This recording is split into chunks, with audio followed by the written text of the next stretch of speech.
Buenos días. Vamos a seguir entonces con la patología funcional con alteración estructural laringea, es decir, las alteraciones que aparecen en la estructura de la laringe como consecuencia de un trastorno o un desorden de tipo funcional. En este caso vamos a hablar del granuloma y de la úlcera de contacto. Vamos a ver la definición, la etiopatogenia, la clínica y cuál es el tratamiento. Acá vemos, por ejemplo, en esta foto, una lesión granulomatosa, generalmente es unilateral, en el tercio posterior de las cuerdas vocales, particularmente en la apófisis vocal del aritenoides. También fue denominada paquidermia de contacto, úlcera de contacto, es decir, que ha tenido varios nombres. También se la conoce como úlcera de Jackson o de Chevalier-Jackson, o de Hollinger o Johnston. Es decir, diversos nombres ha tenido esta entidad. En realidad es una lesión proliferativa sobre la cuerda vocal, recubierta por una mucosa muy delgada, a veces ulcerada, que afecta a una cuerda vocal o a las dos cuerdas vocales. En general es una patología unilateral y que asienta, esto es muy importante, donde está la lesión, en la apófisis vocal de los aritenoides, ¿sí? No está en el tercio posterior, ni tercio medio, ni el borde libre de la cuerda vocal, sino sobre el cartílago, sobre la apófisis vocal de los aritenoides.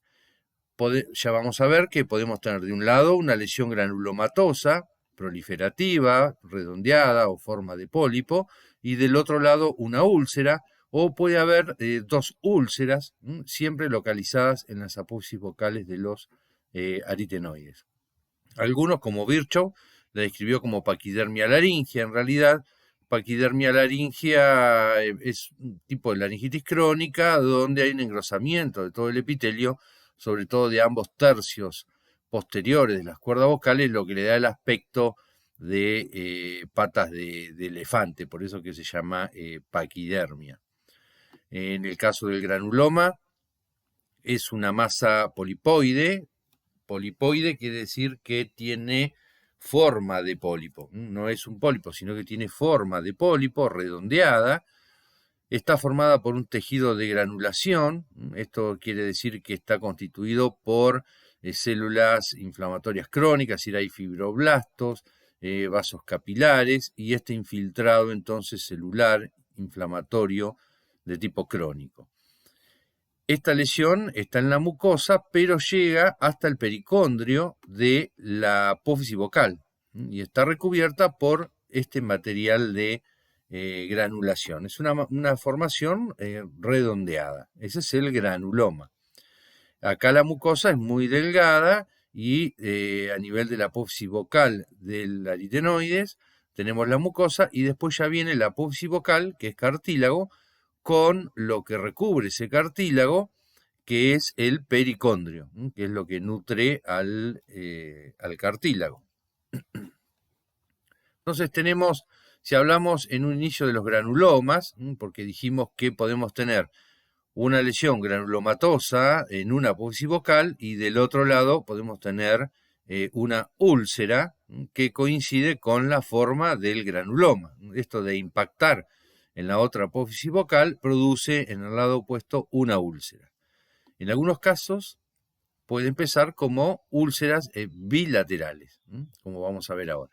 Entonces, si nosotros empezamos hablando de granulomas, es decir, tenemos granulomas en general, los granulomas que son inespecíficos y granulomas específicos.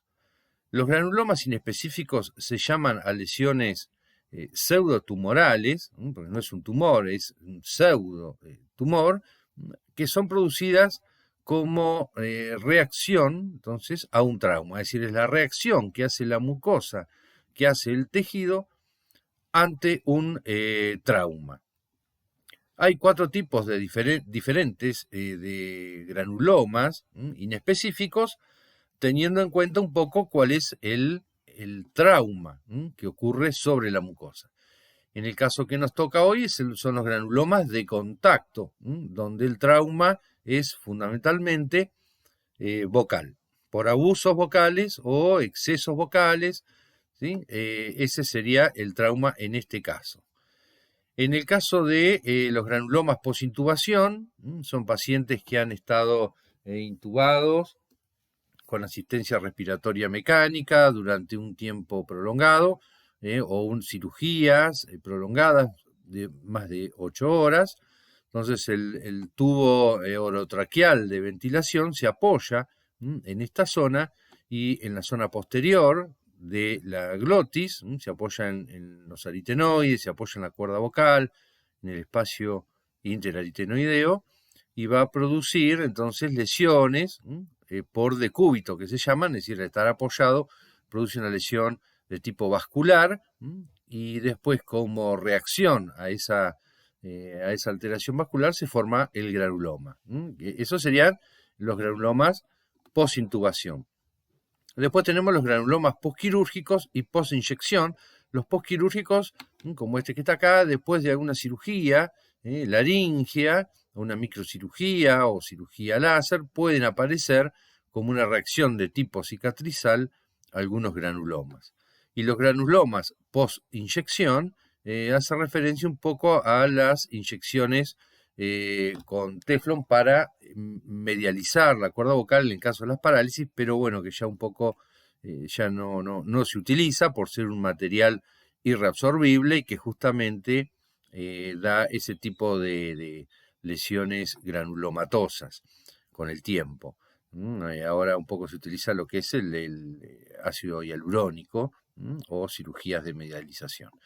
Entonces, si hablamos de los granulomas inespecíficos, el que nos toca es el granuloma de contacto, que tiene que ver con lo funcional, con un mal funcionamiento, un mal hábito vocal, que es lo que va a originar el granuloma por un traumatismo sobre la mucosa laringea a nivel de la apófisis vocal del aritenoides. Entonces acá tenemos granuloma de contacto, acá hay otro, a veces tienen forma así bilobulada, puede haber una úlcera acá en el lado opuesto, y estos son granulomas posintubación, como esto. Este es un granuloma posquirúrgico.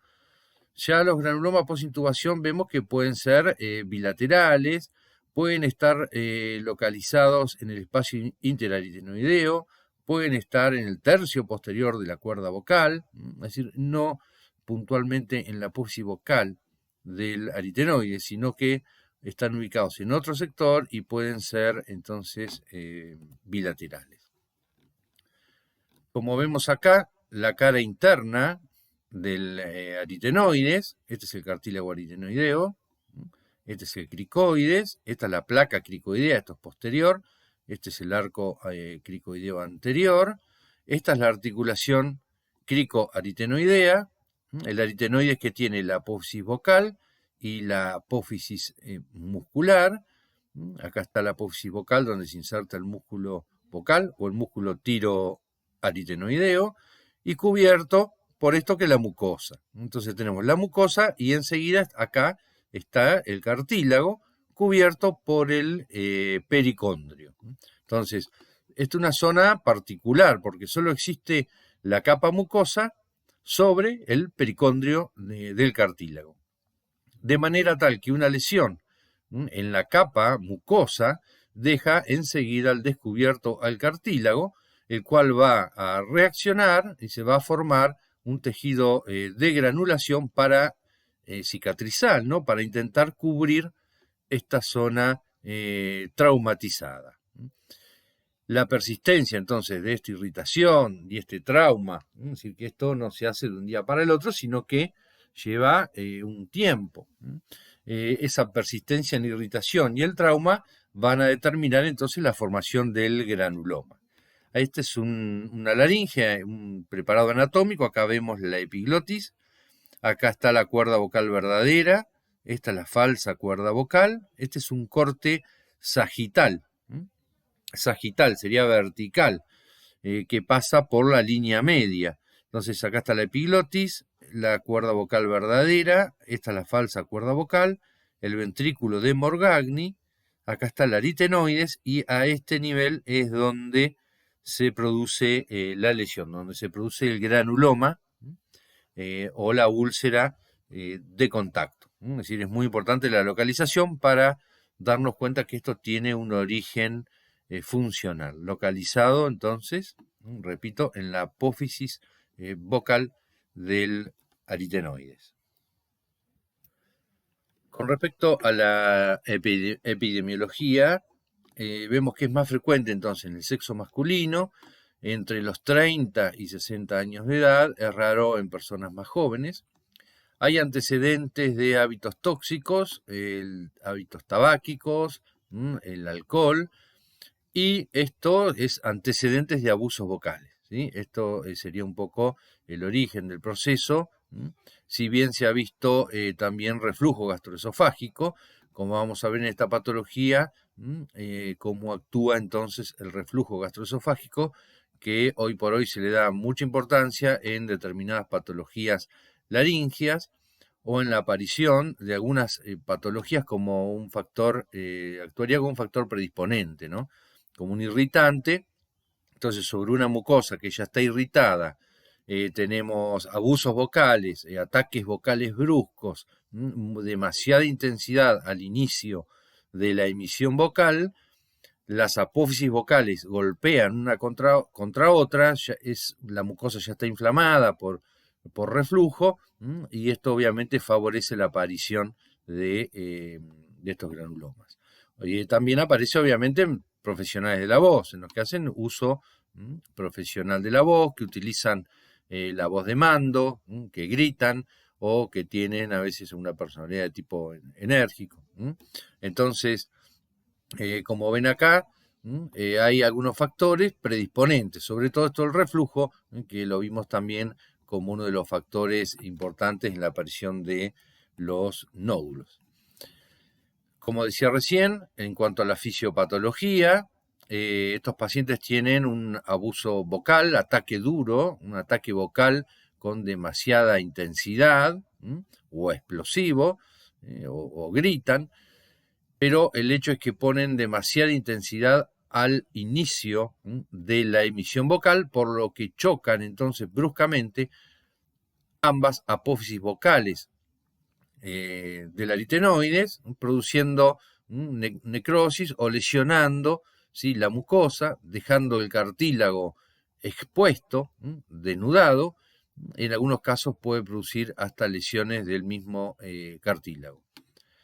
Esto va a provocar entonces un trastorno de tipo funcional, porque hay una acción conjunta de lo que es la tensión y aducción brusca de los músculos vocales. Otro factor etiológico, como decía anteriormente, es el reflujo gastroesofágico.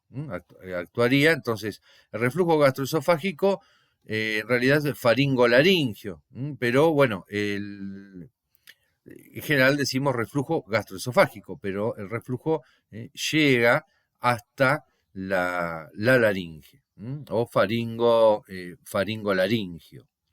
Entonces, estos dos factores son fundamentales en la aparición de esta patología.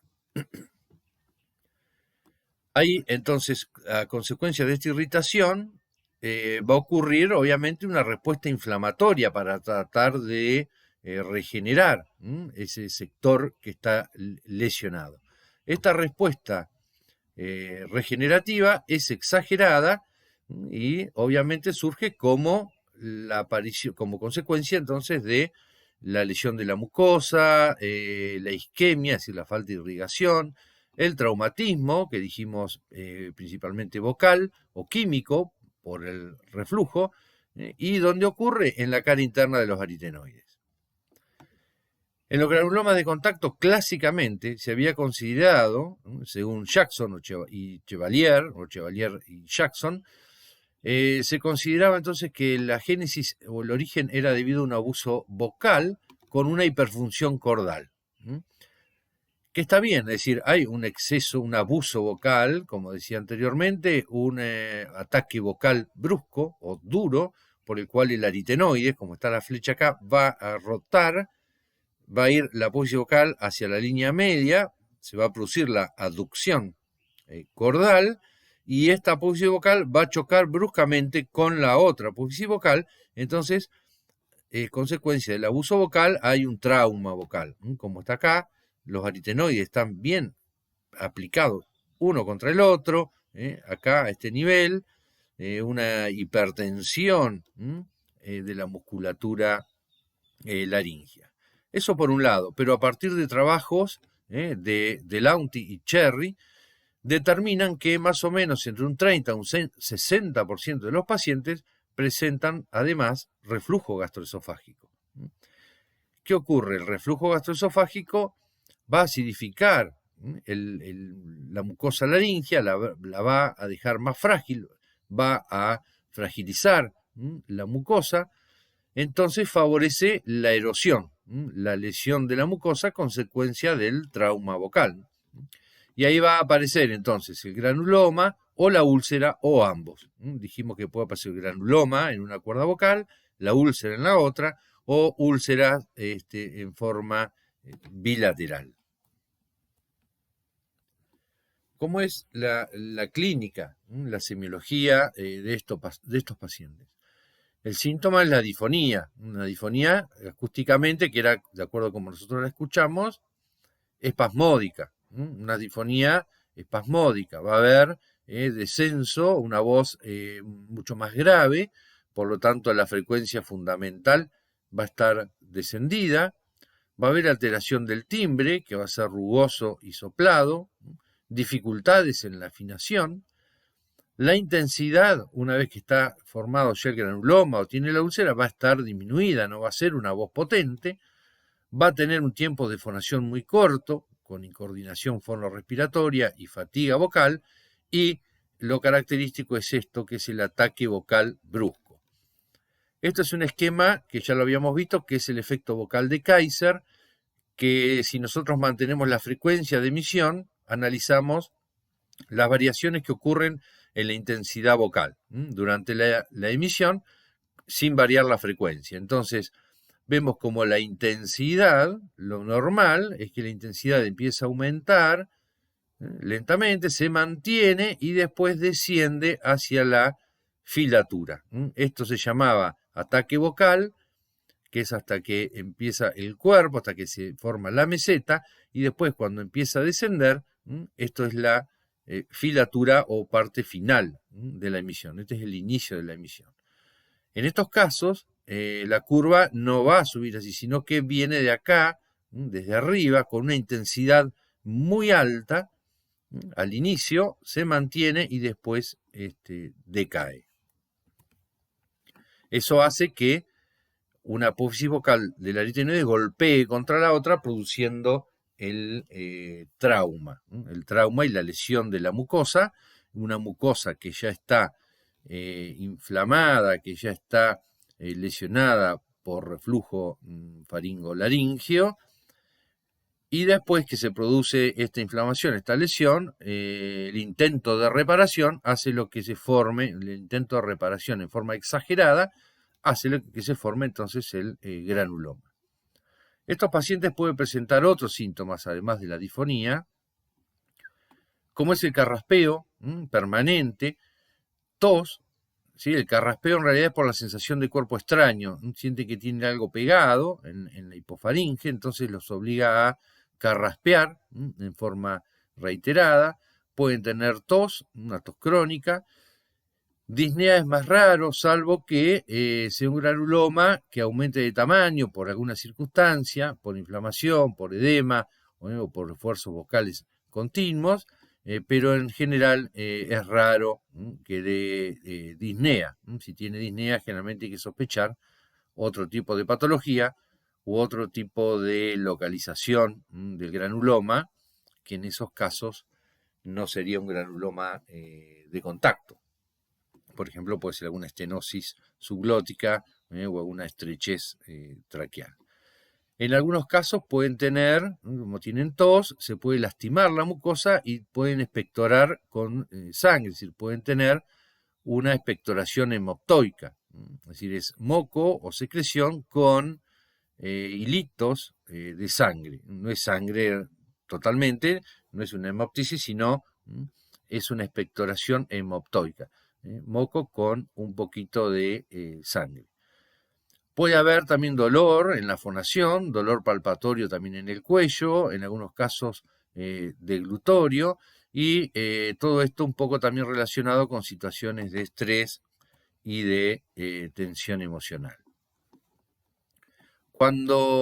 Entonces, ¿qué hacemos? Bueno, vamos a realizar lo que es la exploración laringea. La exploración laringea se puede hacer por laringoscopía indirecta o por fibroscopía o videoestroboscopía.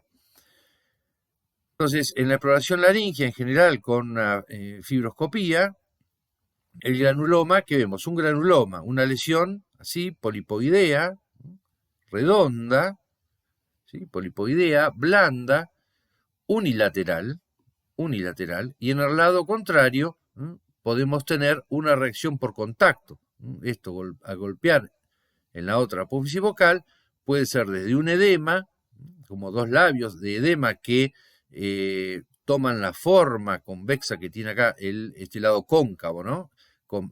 Se coapta con la forma que tiene el granuloma, o directamente una úlcera. Una úlcera es una pérdida de sustancia.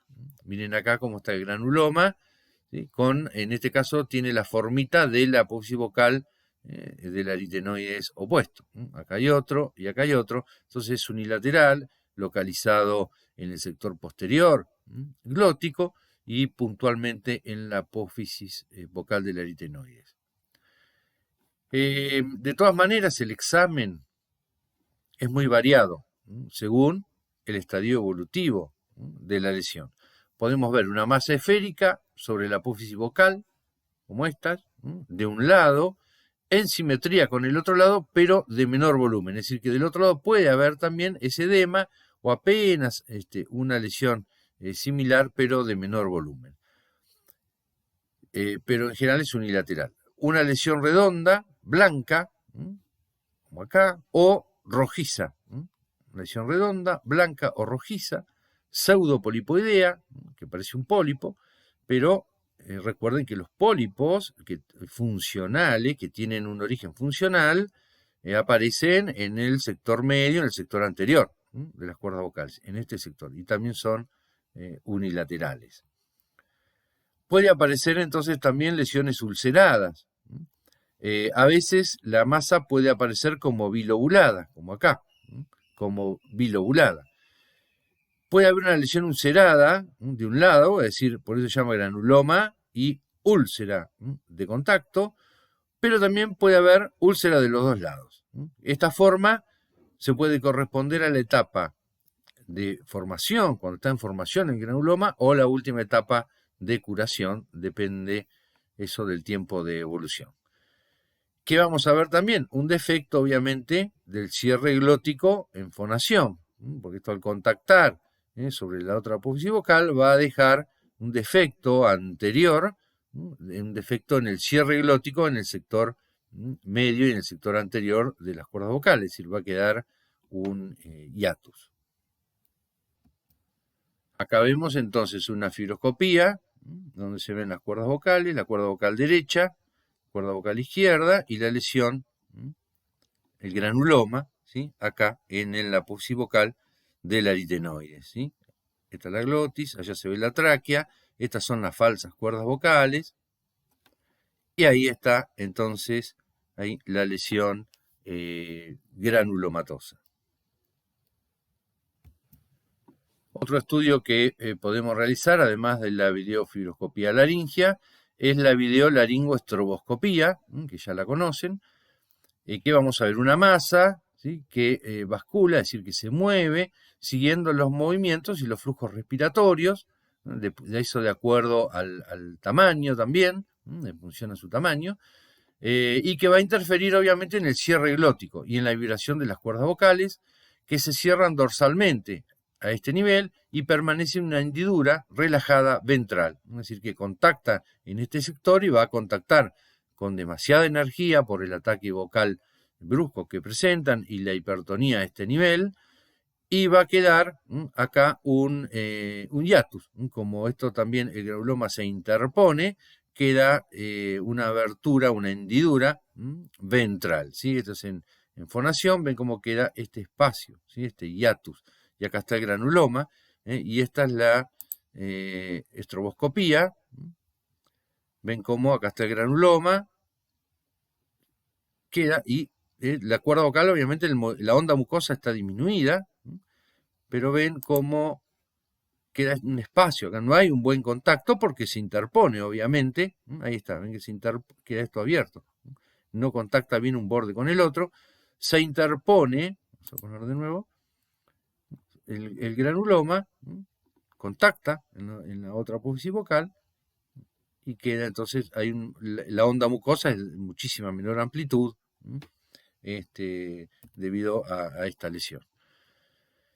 ¿Cómo hacemos el diagnóstico? El diagnóstico, obviamente, por la sintomatología, que dijimos principalmente la difonía. Es una difonía, no es que se instala bruscamente, sino que es una difonía progresiva.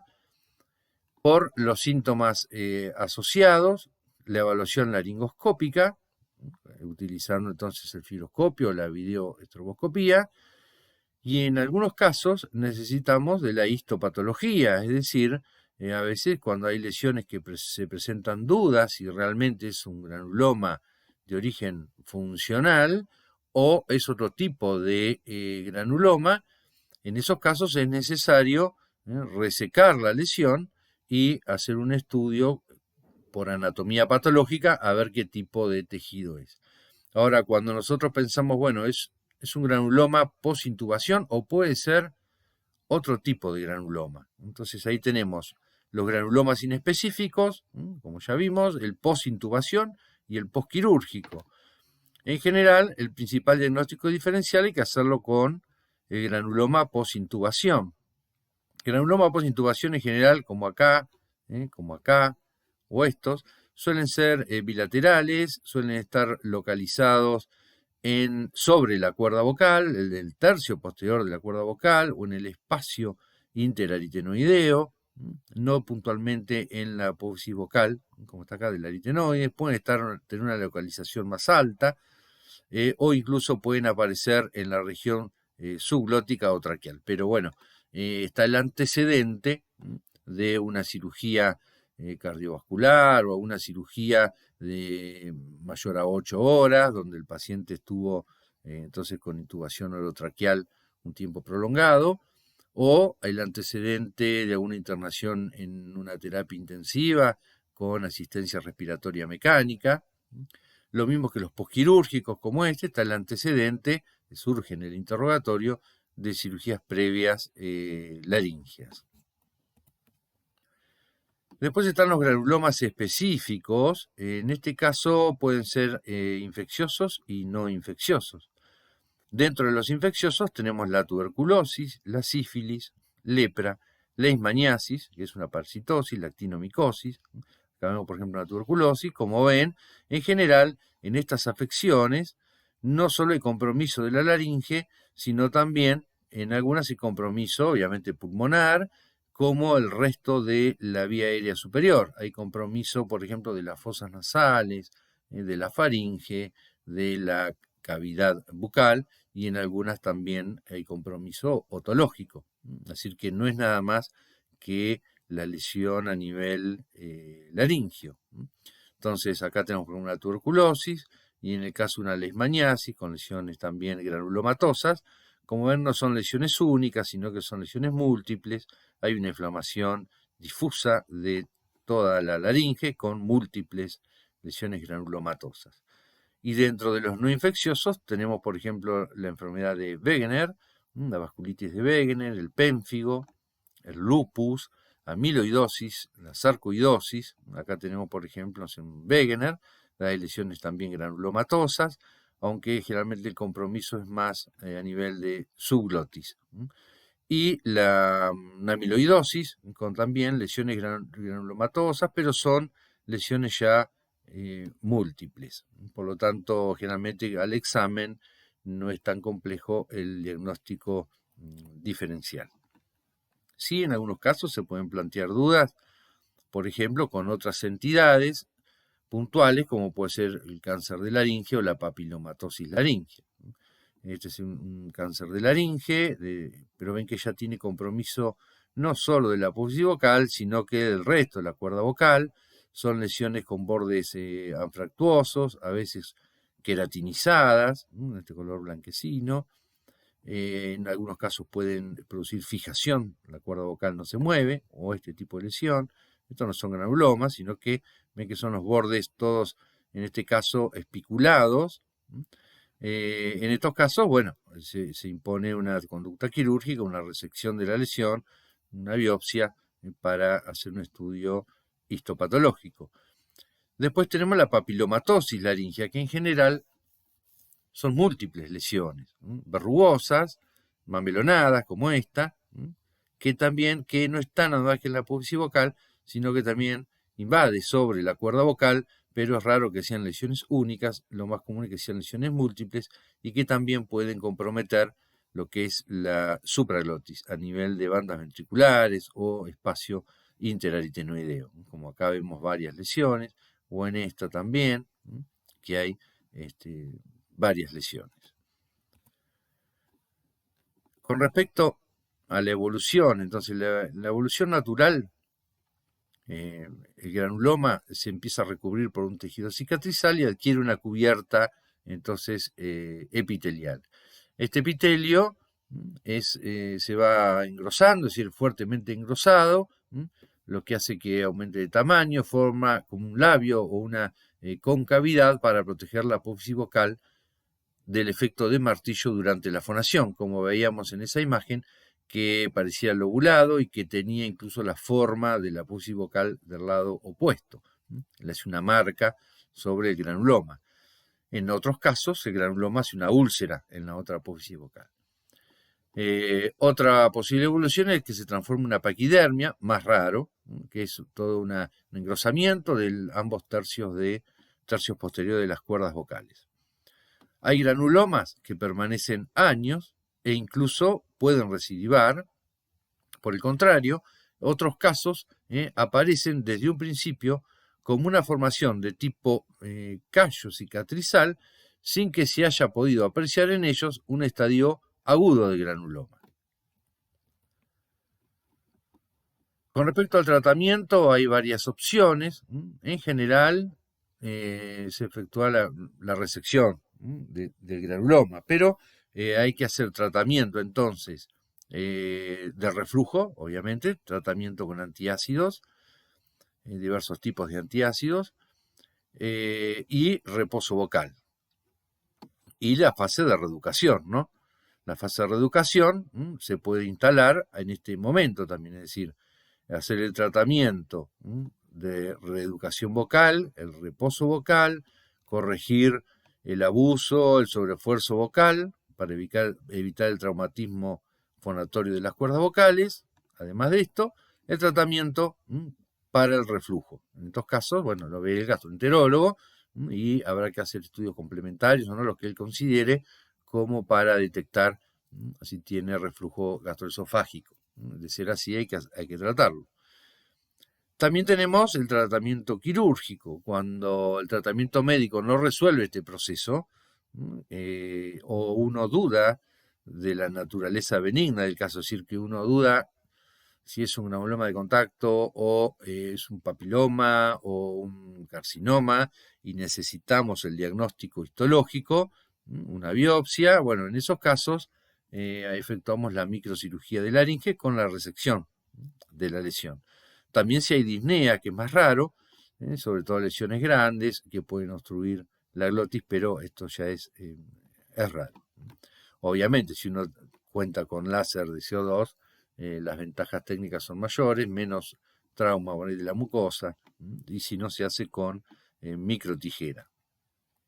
Siempre entonces la reeducación, ¿no? Sea en la fase inicial o sea en la fase postquirúrgica. Entonces vemos que algunos granulomas recientes pueden desaparecer espontáneamente o después de medidas conservadoras, no así los más evolucionados. En general, nosotros por experiencia hacemos resecciones, hacemos la microcirugía y después el paciente hace la rehabilitación postquirúrgica. Entonces tenemos reposo vocal, rehabilitación foniátrica y tratamiento antirreflujo. Ven cómo ya acá empezamos, es muy importante esto, tener en cuenta el reflujo gastroesofágico o faringolaringio en múltiples patologías laringias. El tratamiento quirúrgico, lo que decíamos, cuando uno duda del tipo de lesión, necesitamos un estudio histopatológico o anatomopatológico, o cuando son lesiones muy extensas o de gran volumen, o que no responden al tratamiento conservador. Como se aconseja como la mejor medida para evitar la recidiva postquirúrgica, obviamente el tratamiento foniátrico, porque esto dijimos que si bien son pacientes que suelen tener reflujo, pero tienen, el origen es un traumatismo en la mucosa laringea originado por abusos vocales, por mal uso de la voz o por excesos vocales.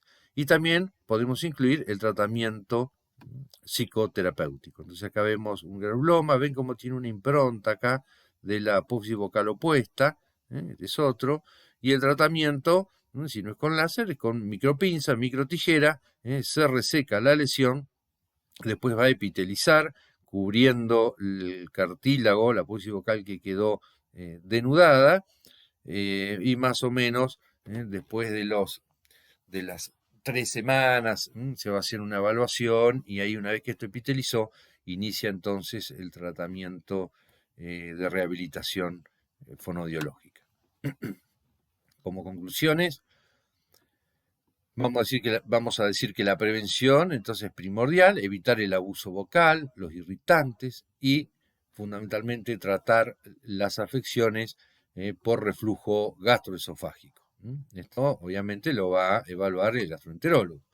El reflujo gastroesofágico es una causa importante de granuloma laringio, ya sea por sí sola o en asociación, en este caso por asociación, por lo que debe tenerse siempre presente y buscar de manera especial en el examen laringio o mediante exámenes complementarios en algunos casos, que lo va a solicitar en general el gastroenterólogo, una endoscopia digestiva o estudios por imágenes con contraste para evaluar, o pHmetría esofágica, para evaluar entonces si hay reflujo gastroesofágico. Del punto de vista del examen fibroscópico podemos tener idea, ver algunos signos de reflujo, como es el edema, por ejemplo, aritenoideo, los aritenoides se ven como inflados, o un edema y eritema retrocricoideo. La presentación típica con pirosis, es decir, con ardor retroesternal, cuando esos pacientes que ya tienen síntomas que sienten ardor epigástrico, con ardor retroesternal, como la pirosis, son pocos los casos. En general, el reflujo a veces da síntomas laringios, como sensación de cuerpo extraño, una sensación de opresión a nivel laringio, signos de irritación crónica, tos crónica, es decir, no necesariamente van a tener ese ardor o quemazón o ardor retroesternal o sienten que les llega algo a la garganta. Cuando tienen eso, realmente es un reflujo muy importante, pero hay otros síntomas, como es, por ejemplo, la tos crónica, ¿sí? O difonías recurrentes, carraspeo y sensación de algo pegado, sensación de opresión, como que tiene un dedo que si le comprimen con el dedo la laringe, esa sensación, o como si era un carocito, algo pegado a nivel de la faringe, de la hipofaringe. Los pacientes que han presentado granulomas laringeos, lo más importante es tratar la causa, ¿sí? Y realizar los cambios necesarios en el estilo de vida, el régimen dietético y los hábitos nocivos. Ante la presencia de difonía, tos crónica, sensación de cuerpo extraño, ¿sí? A nivel laringofaringeo, o disnea, más raro, pero bueno, se debe realizar obviamente una evaluación endoscópica. Bueno, muchas gracias. Con esta patología completamos lo que es las disfonías funcionales que originan una alteración en la estructura laringea. Gracias.